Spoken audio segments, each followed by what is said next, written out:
A land and a Mox Ruby is going to bring down a Goblin Engineer on turn 1 here for craft. That is absurd. So Schaefer's going to play this Pernicious Deed here, sacrifice it for X equals 0. That's going to take out both Moxen. Holy cow.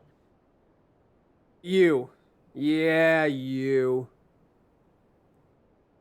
Subscribe to the channel or get off my lawn. Hi, everybody. Welcome to the Old Cranky Man Collectibles YouTube channel. My name is Blake, and I'm here with Stefan. Hey, what's up, everybody? What are we doing today, Blake? Oh, Canadian Highlander. Again, I love this format. Yeah, me too. At the bottom of your screen, you have Kraft. He's a staple of our group. Today, he's playing white instead of black. No, he's playing black too. He's playing black. Yeah, he added white. He added white. He's on the full 4-color no green for Welder. And then Schaefer up top, my boy playing lands. Schaefer also a staple. I don't think we've had him. No, we have definitely not had him on a camera match yet. So that's exciting. Yeah, Schaefer has sort of toyed around with different permutations of lists. Look at that. Like this. It's a good lands card, Elvish Reclaimer. Love that card. Gets big, gets beefy, and also just finds you different lands out of your deck. Crop rotation on a stick. Yeah, crop rotation, one of the points that Schaefer has, along with Strip Mine, Natural Order, and Mox Emerald. And then what's Craft on? Its points are Mox Ruby, Mox Pearl, Mox Sapphire, and a Tolarian Academy. Unbelievable.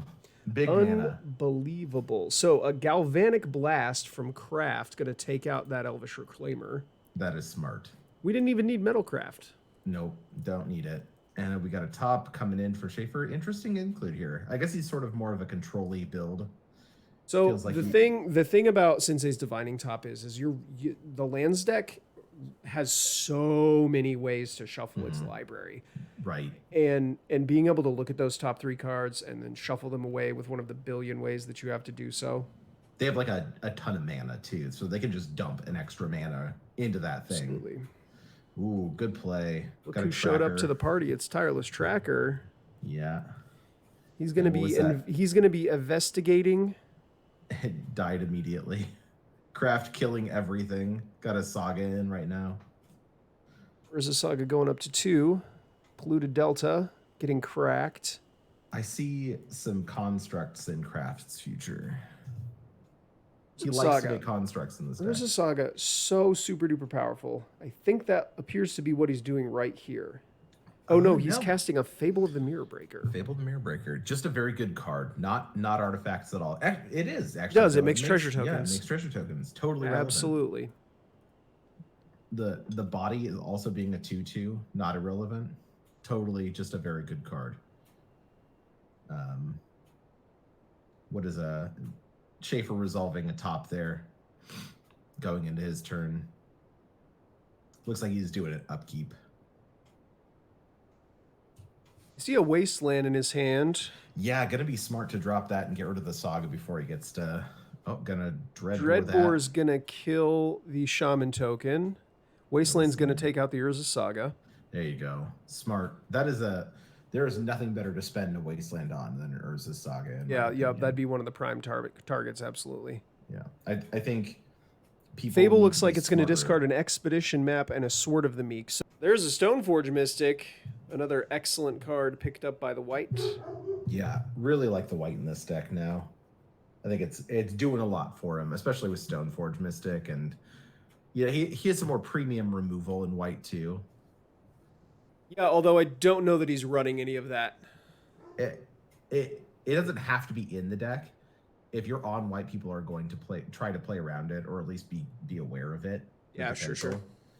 Picks up a Caldra Complete off of the Stoneforge Mystic. Totally castable though, too, right?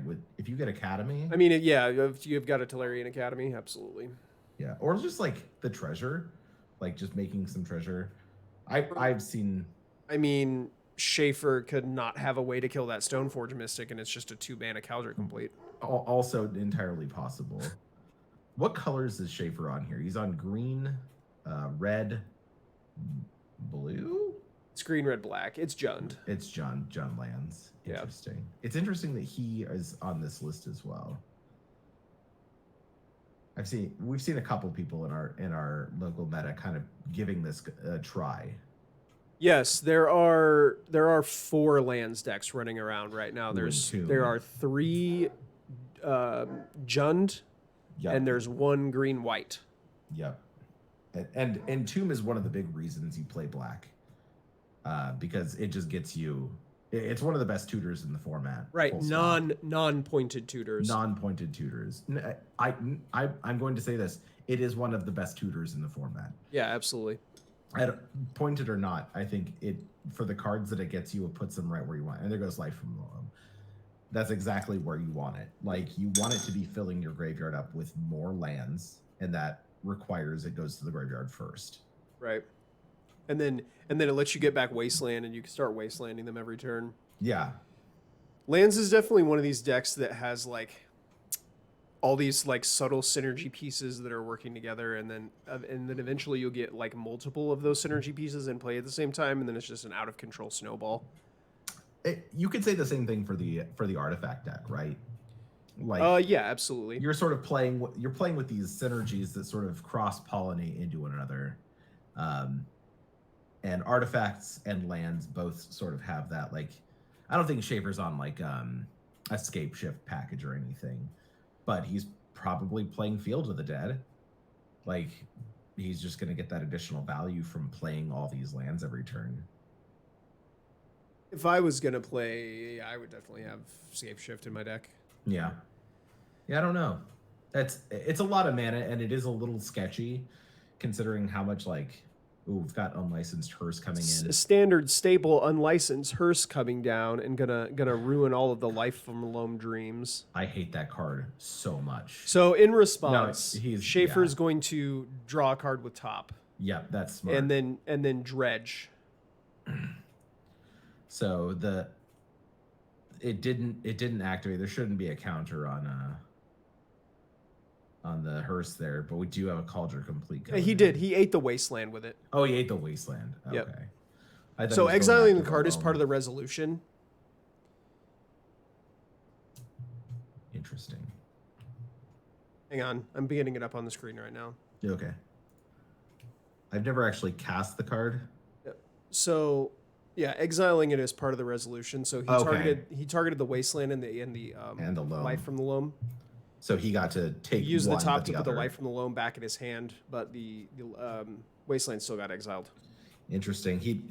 It's funny. He had to mill the top. Right. There we got a what is it? It's a Dauthi Voidwalker, I think. Voidwalker. Yeah, that's the old border Voidwalker. Looks actually correct. Like the Dauthi being from Tempest block, you always expect it to be in the old border. Absolutely. I'm actually not a huge fan of this card. I think it's super context dependent. If you look at it from the base level of being just a 3/2 unblockable creature for 2 mana, yeah, it's totally reasonable. Like the 4 mana black initiative creature, I'm not a big fan of, but like in the correct things, like in the correct matchup, it does a great thing.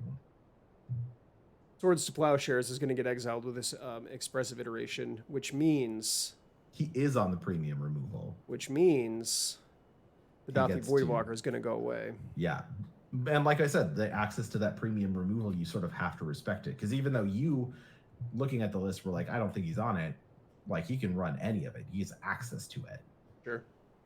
I think that's totally reasonable. And an Alpha Strike from Craft here, even getting in sideways with the Reflection of Kiki Jiki token, gonna knock Schaefer down to 6 life points. Yeah, following it up with a Thought Cast. Schaefer's got his work cut out for him. He's being attacked from multiple angles now. Yeah, he's dead on board. Does not look good. He can kill if he can bounce or lock down the Cauldron Complete. I think that's his big out. Nope, he's gonna scoop him up. We're gonna go to game 2. Cauldron Complete hard to deal with once it comes down because it and the bugs both have the token are both indestructible. Yeah, especially without access to white mana. Very few exile effects coming out of those other colors. Yeah, yeah. The easy way to deal with that, not easy, but the best way to deal with it is a bounce spell, and obviously not being in blue, sort of don't have access to those answers. I mean, obviously, if you have like dust to dust, like that's the real answer to Craft's deck, right? Upper All-Star, dust to dust. Yeah, baby. Exile 2 artifacts. Indestructible means nothing. So we were trying to convince Schaefer that he should put Bane of Progress in his deck.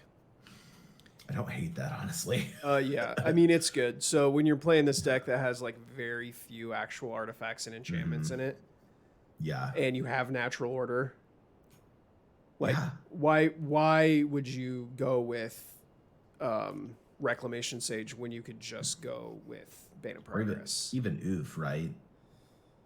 Like, yeah, I would sure. I feel like there's so many greedy mana bases and like artifact decks in our meta right now. I've talked about this before. Where like just run Shatter, like blow up their Moxen. Yeah, my Disenchant is making it into my white decks. That's totally great, honestly. It's 2 mana, instant speed, does everything you want it to. Yeah, absolutely. Looks like Craft is going to go down to 6 here. He's trying to find that. Is he on Shops? Is he on actual Workshop? No, he doesn't have Workshop in his deck. Okay. No. One of our other artifact players does. Yeah, Mitch's his is more of an aggressive affinity deck. A lot of his cards are colorless. Sure are. So Crafts is more of an artifact synergy deck where he's playing a lot of colored spells. Mm-hmm. That's where the Moxen sort of come in handy. A land and a Mox Ruby is going to bring down a Goblin Engineer on turn 1 here for Craft. That is absurd. Is quite good. Lets you put any artifact with mana value, or it doesn't matter the mana value. It's any artifact into your graveyard. Correct. Yep, but its activated ability can only bring back one with 3 or less. Yeah. Spoilers: there are ways to get back other mana values of artifacts in this deck. And that is Welder's little brother, younger brother, where actual factual Welder is also in this deck. as the namesake implies. Yeah. I wonder if he runs. Oh, what is that? What's that commander card? The 4-color commander card. What is that artifact he put into his graveyard? It's Ichor Wellspring. Is it one of those sketch ones? Yeah, from the Brothers War. Yeah, I recognize Plank anywhere. Ichor Wellspring. Yeah, they maintained the positioning and shape of the Ichor Wellspring, which is very funny. Okay, gonna take out Goblin Engineer. That is the correct choice, I think. Playing the Boseiju kind of stings a little bit. There's the Experimental Synthesizer going to exile a Mox Pearl, which he is immediately going to cast. I think that's a smart move. What do you think? And Mox Pearl is going to cast a Soul Guide Lantern, and then we have a Retrofitter Foundry. No. Oh, I hate this coming card. off of the Academy. So, wow. He Pernicious Deeds. So X Schaefer's 0. going to play this Pernicious Deed here, sacrifice it for X = 0. That's going to take out both Moxen. Holy cow. That was fast. That's the nature of the 2-for-1, right? Man, it might be hard for Craft to recover from that 2-for-1. Losing basically all. What's that only land he has in play? Is that? It's an Academy Ruins, and he has not played another land since turn 1. Woof. So maybe that Retrofitter Foundry not going to do a lot of work up front. Yeah, it looks like he is just going to activate. cycle the Soul Guide Lantern, try to find a land, and then pass immediately back. On Schaefer's turn, he's going to cast a Grist, the Hunger Tide. He's just going to start milling with it, getting that incremental value from his graveyard. That Soul Guide Lantern being gone sort of gives Schaefer carte blanche to start filling up his bin, looking for value.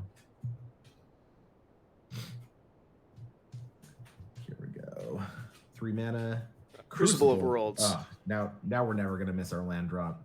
Questing Beasts getting milled there. So 2 insects in play Craft. now. What is that, like a deep sigh from Craft? You're like, oh, thank God. No Questing Beast. And top, yep. Sensei's Divining Top is back. The thing is, you know, Kraft still has 19 life points here. He's got a lot to work with. So Lotus Petal going to come down, get sacked. I have no idea what that card is. That is from the new set. From March, I think. Either March or from... Oh, it's the one where Elspeth is in the art. Yeah. Oh, I can't remember what it's called. She made a decision... Across time, Elspeth made a decision to return. Something like that. Yes. I'm not entirely sure what it does. It looks like maybe a draw to discard one or something like that. Natural order. The bug is becoming something else. Just go get a Primeval Titan here, probably. Yeah. Lock this game up. Yeah. It's got to be prime time, right? Like, that's your number one hit in this deck. Turning your bug into Man, I love a Pernicious Deed. That was absurd. Right? Being able to just, like, 3 mana bump everything on your... Oh, yeah, Craft's picking it up. He's done. He's like, I've seen it. Absolutely not. That Pernicious Deed, what a play. Just being able to play it and then exit, like, X0 it to deal with the Moxen. That's what I'm talking about. That's such a good play. Man, I love that card. Reusable permanent-based removal. Very good. And it sort of dares your opponent to play into it. Like, either you can fire it off right away, clear some stuff from your opponent's side, or you sort of play it and then you dare them, you know, to build a board. Yeah, it does absolutely have this sort of rattlesnake effect, right? Right, exactly. It's almost like like flashing a counter spell to your opponent from your hand, where you're like, sure, go for it. Like, I've got the Force of Will. Just whatever you play next, if I find it threatening, it's going away. Going into game 3, I believe Craft has taken the play here. I love all the tokens on the right side of Craft's board there. Yeah, that actually goes over like 4 rows. It's so organized. There are like 4 rows and 3 columns of tokens. I love that. Schaefer also has a good deal of tokens. He is playing the new shark from March of the Machine, the one that makes incubator tokens. The seed, what is it? Metal seed shark, spore seed shark. Oh, and we got a mulligan from Schaefer. Let's find out. It's like the Sharknado Phyrexionized. Right. From host Seed Shark. That's what it is. I knew there was a seed in there. So it is a 2/4 flyer for 3 mana, and whenever you cast a non-creature spell, incubate X, where X is that spell's mana value. Yeah, that's good. And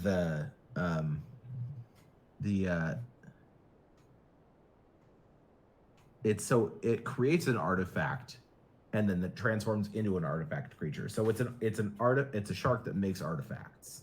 Yes. But it itself is not an artifact. No, it is not. It's still totally reasonable, right? Like, as a body, it's totally fine. I think it's very good. Yeah. Like, it's evasive, it blocks well, and then it just rewards you for doing whatever you want to do. So Schaefer on the draw here, going to mulligan to 6. Turn 1, Urza's Saga. Lotus Petal. Oh, no. And then, what is that? Looks like a fancy border. What do we mill 3 cards? Is it a Stitcher supplier? No. Definitely a creature. I am not sure what that is. It's the problem I have with all of these weird bordered things. It just becomes very difficult. I don't think it's a Stitcher supplier. It has the Eldraine adventure Yeah. style border. Interesting. So Right, though, Schaefer it did. playing It came down and it milled 4 cards. Now it's going to attack. I need to know what this card is. So it's 2 mana. I believe it's black. Did it mill 4? It milled 4 cards, yes. Interesting. Got a... Oof. It's going to be 2 mana also. I've got a Cauldron Complete going to hand with the Stoneforge Mystic there. Oh, wow. Ooh, Is it an Emery? Oh, we got a... It is an Emery. Yep, it's Emery. How the hell did he play an Emery off of a Saga Lotus Petal? Oh, that's 2 mana. 2 mana. Because Emery... Oh, that's crazy. Emery counts the Lotus Petal, and then you can sack it to pay for the blue. Yep. So, wow. Thoughtsei's able to take the Cauldron Complete there. Very smart. Very good play by Schaefer. Able to remove that from hand before it came down. Yeah, he's had that Thoughtseize since his starting 6 cards too. He just held on to it. So Emery was able to come out early because he could sack it for a color and then use that color plus the artifact in his graveyard. So yeah, because the way that paying for costs work is you play it and then you pay the costs. So it comes down and it goes, you only have to pay 2 mana because you have an artifact, and then you can pay one of those by sacrificing said artifact. Yep. Sort of a Nutter Butters play. Yep. Costs are determined at the time that you put the card onto the stack. Yeah, so. It's very good. Very heads up play by Kraft there. Got a Moxen. Is our only land now the plains there? Yeah, I mean, whatever that land is that's in front of him. I don't know whether that's a plains or... Yeah, I think that is. He floated a mana from Urza's Saga, and then he found Mox Ruby off of the Saga. Oh, smart. Yeah, kind of replace your... So he has a colorless mana floating right now. Mm-hmm. And he's got the white mana so that he can activate Stoneforge Mystic if he needs to. We're casting a reader. Schaefer also needs to read it. Is that the shark? It is the seed shark. It is the seed shark. About. Yeah. Here it is, boys. We just talked about this. Yeah. Makes sense. Kraft would get that right away. Oh, and wow. Replaying the Lotus Petal. And there's the incubate token. Yeah, that's smart. So even though it's zero, it's 0 converted mana cost, he still gets an artifact. Yep, still gets the incubate token. Yep. So good. That's so Expressive smart. Iteration's also going to make one. Oh my gosh. He's exiling Urza's Bauble, card to hand, card on the bottom.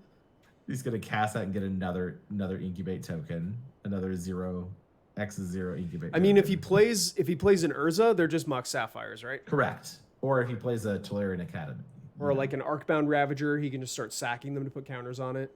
Or if he can get back that Urza Saga to start making. Counted for Karnstructs. Yeah. Yeah, it's the having planks, having these artifacts that don't do anything. Eventually, they'll do something. All that synergy is just baked in. I mean, it looks pretty good here too, right? Oh yeah, absolutely. How to get a 1, 2, 3, 4, 5, 6 for 1? Here's hoping. I think Schaefer's last card in hand looks like it's a Dreadbore, so yeah, it's gonna take out that shark. Oh, it's getting rid of Emery. Oh, sorry, yeah, it killed Emery. Yeah, that's as you do. Oh, he does have more cards in his hand. He's just holding them face down. Yeah. Yeah, we had that Thoughtseize earlier. He's playing with known information. Heads up.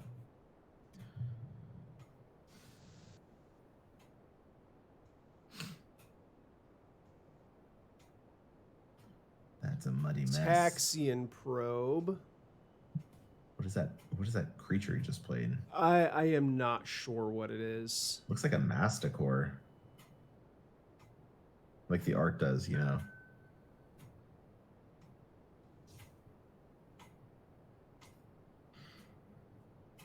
So many incubator tokens.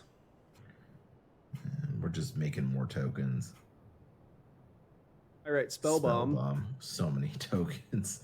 See, I guess. See, and look though. He has all of his tokens laid out next to him. It's so well organized. And the seed chart gonna get in there. Oh, that's funny. Yeah, I mean, given any kind of mana here, he can flip all those into. He can flip a couple of those into some crop rotation coming. Yep. Did he sacrificing actually a swamp? What does he go get here? Bajuka Bog, maybe. Any kind of utility land. I don't think he gets strip mine or anything. Or his owner's saga. Ooh, Blast Zone would be pretty good. Blast Zone would be very good. Oh wait, it comes in with a counter on it, so he can't kill 0 CMCs unless he has a way to remove the counter. Yeah, I think. Is it the CMC equal but not equal or less? It is equal to, yeah, I believe so. Hang on, let's get it up. Okay. Let's get it up here on the screen. Just to make sure. Let's. Blast Zone, very relevant card. I think it sees play mostly in like the Pioneer. Yeah, it's mana value equal to the number of charge counters on it. It sees play in the Pioneer Lotus Field decks. I have it in Tron in Modern. One copy. Yeah, also totally reasonable. You get to dump some mana into it, get rid of things, sort of like the Ratchet Bomb effect. Yep. All right. Looks like he just. I believe that's. Zeotor's Proving Ground. Yeah, Zeotor's Proving Ground. It's the Jund Triome. He's just trying to fix his mana here. Huh. I'm kind of surprised. I mean, even like a Barbarian Ring or something like that could have potentially had some kind of effect. I was gonna say Bajuka Bog, but I guess he doesn't have the Emery anymore though. So, I mean, you are getting rid of his graveyard, but something that could kill a permanent probably would have been okay. Yeah, it also does pump his Elvish Reclaimer now. That's true. Getting that third land in there makes his Reclaimer a 2/3 or 3/4. I forget how big it is. It's big. It's chunky. He's got Craft has 4 power worth of flying. Mm-hmm. Several of these incubator tokens. The incubator tokens don't have any sort of evasion. They're just artifact creatures with counters on them. Is that the blue spell bomb, or is it the red one? That's Pyrite spell bomb. Pyrite, yeah. Sack it to deal 2 damage. Yeah. His alpha is outside of the spell bomb range now. We got a map. Dora's best friend. Just kidding. That's Boots. The map is more of an assistant role. We're gonna go get something else now. It just goes to hand, right? Yep, the map just puts it into your hand. Interesting. And we're faced with another choice here of like, what land do we get? Kind of under the gun from a power perspective. Craft's board state just seems insurmountable at this point. I think it looks more than it actually is, though, because if you look at the actual power on board, it's not enormous. The lands deck is just basically certified to exchange 1-for-1s. Mm-hmm. Except for the Pernicious Deed, which we saw do good work, but at this point there's a lot of variance in the CMC that's in play, and so to have the amount of mana necessary to deal with everything seems untenable. I don't know how many cards he has in hand, but yep, he picked up a polluted Delta and then immediately cracked it to go find Bajuka Bog. So now he's got a bunch of lands in his graveyard. Interesting. What was that? I guess he's not super worried about his life total. I think he might be activating the Elvish Reclaimer, although I'm not sure. On his own turn? No, he's waiting. Well, the Bayou came into play tapped for some reason. Interesting.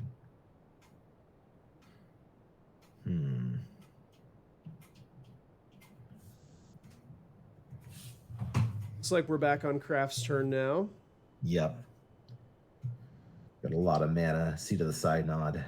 We're gonna go ahead and. Yep, he just used it to draw a card. He just cycled. That's sort of like the best parts of the spell bombs is that you can just cycle them. Honestly, the skull bombs are really good too. So 4 coming in the air, and then he's just going to pass back. I think Craft feels pretty comfortable to just hold on to the cards in his hand Totally and attack Schaefer's life points until the game is over. Attack his life points directly. That's a collector oof. Ooh. Probably too little. Probably too little. Too late. It is good. It's gonna not happen though. Yep, that voltage surge gonna take care of the collector roof. Yep. Yeah, Craft not super dependent on his artifacts either, which is sort of the cool thing about the deck is right. The only things that are in play are the Mox Emerald and the Incubator tokens as far as artifacts that have activated abilities go. So. Yep. That's a Psy Master Thopterist on the top right. Oh, sure. Craft side. Still, that would explain where the Thopters are coming from. Yep. That's why I was like, where are these Thopters coming? It's Psy Master Thopterist. So it's still going to be a 2-turn clock. Yep. Abrupt Decay looks like it's going to take out the Psy. Going to pass back. I'm tempted to kill the shark there. Psy can only make 1 token a turn, right? No. Oh, he also has the ability to draw cards in addition, yes. Right? Yeah. Okay, I suppose the Psy is probably the correct thing to kill. It is. The Seed Shark not making a lot of value up front. You have to kind of dump more mana into it for bodies. I think this is lethal, if I'm not mistaken here. Could be. So he can block the Incubator token, and then he takes 1, 2, 3, 4, 5, 6. Yeah, I think he goes to 3. And then Craft is going to crack a Verdant Catacombs. Does Craft run Bolt? I know he runs Blast. He has Galvanic Blast. 2 mana come in. Goblin Engineer. Or Engineer, not Welder. His little brother. They're all little. They're goblins. The penchant for artifacts from these goblins, really endearing. They like messing with them. They're not great with them though. They break. Tinkering is what goblins do. Yeah, sort of. Yeah, slow bad, wrist in pieces. Sort of broke my heart seeing him come back as a Phyrexian. But he had those sweet goggles fused onto his face, and he's big now. He's Bosch Iron Golem. He's Bosch big. Yeah. He's not a small goblin anymore. I'm sure he feels great. Well, he's probably dead now. Yeah, body by Bosch. Oh my god. Oh, that's funny. Blood Fountain gonna come down and make a blood token. Yeah. Blood is artifacts. And Schaefer's just gonna scoop him up here. Oh, that was an excellent 3-game set. Such a great example of the way that Craft's deck work, where it just turns into this tidal wave of like value, even through the collector oof, really doing everything it needed to, and it saw so many cards just draw, like being able to cycle the spell bomb and the soul guide lantern. Everything in his deck sort of has this dual function of either doing something or finding something that does something. Yeah. Wow. Okay. Well, that does it for this episode.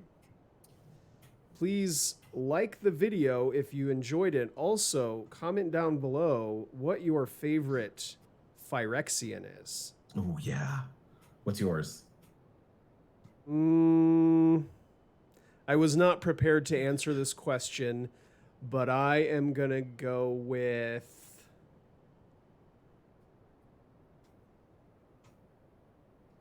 Traxa. Good answer. I had to think way too hard about that. It's definitely a Traxa. Yeah, absolutely. Mine is a Phyrexian Negator. it exists to cease. Phyrexian Negator. I'm trying to think of what that does. Does it come down and draw a card? No. When it's dealt damage, you have to sacrifice that many permanents. It's very bad. Oh, so it's like a reverse obliterator? Yeah, but it was a 4-mana 5/5 back when creatures were awful.